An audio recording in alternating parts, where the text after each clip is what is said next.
Hello, welcome to PC Jack. Back in October of 2021, I published a video taking a look at the prices of used GPUs on eBay. It seemed like it was probably the peak for high GPU prices back in 2021, but as we've seen in 2022, GPU prices are now starting to improve. Thank God! So what I thought I'd do in today's video is take a look at the prices of used GPUs on eBay today compared to what they were back in my video in October. So to start, what I did, I went back through the video and looked at the sort of rough average price we were seeing for these GPUs that I chose. So all I've done is I've got the GPUs that we looked at back in October, along with the launch MSRP price for these cards, and the rough average price we were looking at for these on eBay, including the percentage increase over MSRP. So starting off, let's take a look at the GTX 1650 Super. So as you can see, we had the original launch price of £150, but back in October, it was going for as much as £250, which is an increase of 66% over MSRP. So, let's see if things have improved. So I've currently got this listed as completed or sold listings on eBay, so we can get a general idea of what has been sold and at what price. And as you can see, 189, that's a bit of an improvement over the original 250-ish we saw from the last video. So £189 for a Gigabyte GTX 1650 Super. Still a little bit more expensive than I would like, but still, that's much better than what we had previously. And 195 for an ROG Strix model, that's not too bad either. I could take that. And then you can see we've got these lower profile ones like this Aero GTX 1650 for 150, which is pretty good going. Not too much of a fan of the Ventus models from MSI, but 156 for a twin fan cooler is pretty good going right now. Yeah, there's a lot of these going for much lower than what they were previously, because you can see they're all, well, like some of these are actually lower than the MSRP originally. So we take a look at a rough average for those 1650 Supers. I'd say it was around 160 odd pounds, which as we can see here, is only an increase of 6% over MSRP, which is a drastic difference compared to what it was like in October. So hopefully, this is a good sign for the rest of the GPUs on this list. Moving on, let's take a look at the RX 580. So back in October, this was going for around £300, which was an increase of up to 38% over MSRP, which is pretty shocking for a card that came out in 2017, I think? And Polaris is kind of showing its age a bit now, so I'm quite surprised that it was going for that much, back in October at least. But, let's take a look. Okay, so we're looking pretty promising at the moment. £180 for an XFX RX 580. That's pretty good. And wow, there was one that went for £120. That's not bad. It is the 4GB version, but that's still pretty good for what you're getting. Wow, this is the card that I used to have a long time ago. So this is the Sapphire Nitro Plus RX 580 8GB, went for £92.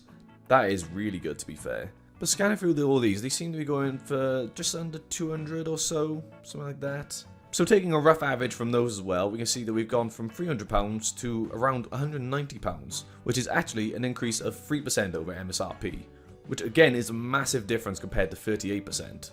Next up, we got a GTX 1660 Super. These launched for around £220 back in the day, and then in October they were going for about £350, which is 37% over MSRP, which is pretty drastic. And as we can see, prices for these have also improved on the used market. The 250 for a Ventus model again, 250 for a Palette model, a bit less for this one. This is a bit more of a low profile one from Palette. But they're all going for what I would say is a much more reasonable price in the mid 250 and under category. If we take a rough average from there, I would say it was around 230 odd pounds, give or take, which in itself is around 4.5% over MSRP. Next up, we got the RX 5700 XT, which originally launched for around £320, and in October was going for 600 or more. It was really drastically overpriced at the time, and that was an increase of 87.5% over MSRP, which is bonkers. But taking a look, things are looking a lot more reasonable right now. There's this Asus TUF Gaming one going for £409. We got an MSI one going for £470. That's still a little bit more than I would pay for that at the time, but still that is much more reasonable. Again, these are all looking drastically better. I bought a Red Devil 5700 XT a couple of years ago for £400. So £30 over that, that's not too bad at all. So if we take that average, we can go with £430 odd for a 5700 XT, which is only a 34% increase over MSRP. Still a little higher than you would like, but that is a drastic difference compared to 87.5%. Right, now moving on to current gen graphics, the 3060 Ti was launched for £369, but in October it was going for around £620, which was 68% over the MSRP.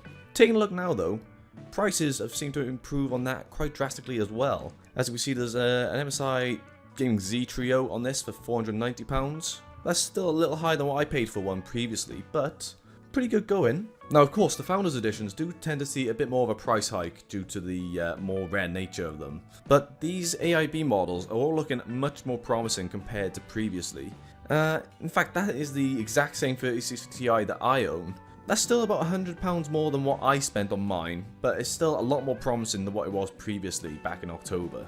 So if we take an average price of around £450, that marks an increase of up to 21% over MSRP, so a pretty good reduction compared to 68%. Moving on to the 6700 XT, that launched for around £420 and was being sold for £700 in October, which was an increase of 66.6%, the number of the beast percent, over MSRP. But if we take a look today, and prices are looking, I would say, really good for the 6700 XT right now. We got this Aorus Elite model from Gigabyte going to £485. That was pretty good. Again, we got an MSI one near enough there, just a little bit lower than the Gigabyte one. This Power Color one is not really representative of the rest of these. That's a bit more expensive. I don't know if that was a limited edition one, perhaps. The Hellbound Spectral White, perhaps. Maybe that's why they got away with that. But generally, we're looking around 500 or so on these, which is really good. So if we take an average of £470, that's an increase of only 11% over MSRP, which is drastically better than what it was previously. Now, moving on to the 3080, which back in October there was only one 3080, which was the 10GB version. That launched for £649 in the UK, and you could get one for at least £1,200 or so on eBay. Now, the 3080 is still in really short supply, and it's a bit more rare compared to other cards. Obviously, they've been more in favour of producing the 3080 Ti and the 3080 12GB models, hence why the 10GB has just kind of gone by the wayside. But if we take a look, these prices are definitely a bit more reasonable. That very first one for Gigabyte, £1,200, that's still a little excessive.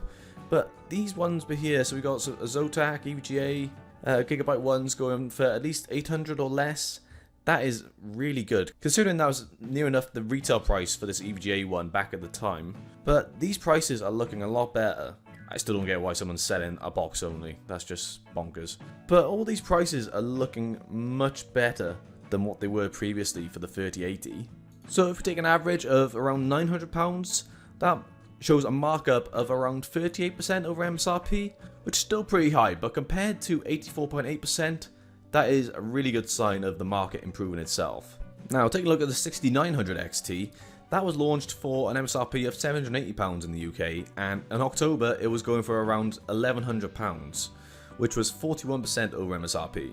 Now, taking a look at the prices on eBay, we got one here for about $830, which is pretty good going for a 6900 XT, considering that's the top of the line card from AMD.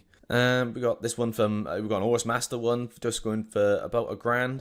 That's pretty close to MSRP as well. Still expensive for a graphics card, but better than what I was going for previously. £900 for a Red Devil version. That's pretty good. Oh, the Liquid Devil was a pretty premium one back at the time. That's near enough £1,100. Now the Liquid Devil from Power Color, I think that was one that was going for a bit more than it was supposed to be back in the day. And that's closer to the average we had, but it's still better than what it was previously. Again, we got all these for about £1,000 to £900 odd pounds, which is pretty good going. So we take a look at that and say around £950 at most. That's actually 21% over MSRP. Now take a look at the RTX 3090. Back in October, this was the top of the line card. Obviously, we didn't have the RTX 3090 Ti back then, so this was the best you could get. And we had a price of £1,400 back at launch, but on eBay they were going for around £1,900 on average, which is about 35% over MSRP. Now taking a look at these, there's some really interesting prices for the 3090. £981 is really strange. I don't know how that went for that cheap. £1,300 for this Gigabyte Vision OC. That's pretty good. That's actually below MSRP for the founders as well. That's not a 3090, is it? No. That is not a 3090. That's a Sapphire Pulse card. Sapphire don't make NVIDIA cards. What the hell? That's strange. We're going to ignore that one. But taking a look through here, we're seeing around 1300, a bit lower, around 1100, 1200, 1300 again, £876 for the 3090 FE. These are some crazy prices I've seen on this. Closing things out, if we take a look at that, take an average of around £1,300, that is actually a reduction over MSRP, which is the only card out of this list to actually do so. This has actually seen a reduction of -7% over MSRP, which is crazy. So this is probably the best time right now to actually be buying a 3090 unless you give it a few more months, and obviously as Ethereum starts to drop more in price, as it already is, the price of a 3090 is going to drop drastically. So overall though, taking a look at the prices that we can see compared to October, there is a really big difference, and it's a really good sign that the market is finally improving. Some of these are still marked up a bit more than what you would like over the MSRP, but compared to October, the market seems to be adjusting to the way the prices are falling at retail as well. And give it a bit more time, these prices are going to continue dropping. And it's going to be a matter of time before the used market is flooded with much cheaper GPUs compared to what we've seen today. So that's it for today's video. I thought it'd be pretty cool to just take a look back at that video from October and see whether things have actually improved, because back in 2021 things were looking a lot more sour and it was starting to put a lot of people off the hobby itself. But at the moment it looks like the market is trending in a very good direction. If you enjoyed this video, then please feel free to like and subscribe for more videos on the way soon. If you're after more PC Jack content though, then make sure to check out my Twitch channel. You can follow me on Twitter and Instagram at PCJack94. If you'd like to talk more with myself and other like-minded hardware enthusiasts, then make sure to check out the PC Jack Discord. If you'd like to support the channel even further though, then make sure to check out the PC Jack Patreon, where you can claim exclusive benefits while helping to fund everything I do on the channel for you guys. You'll find links to all those in the video description. Thanks for watching, and I'll see you next time.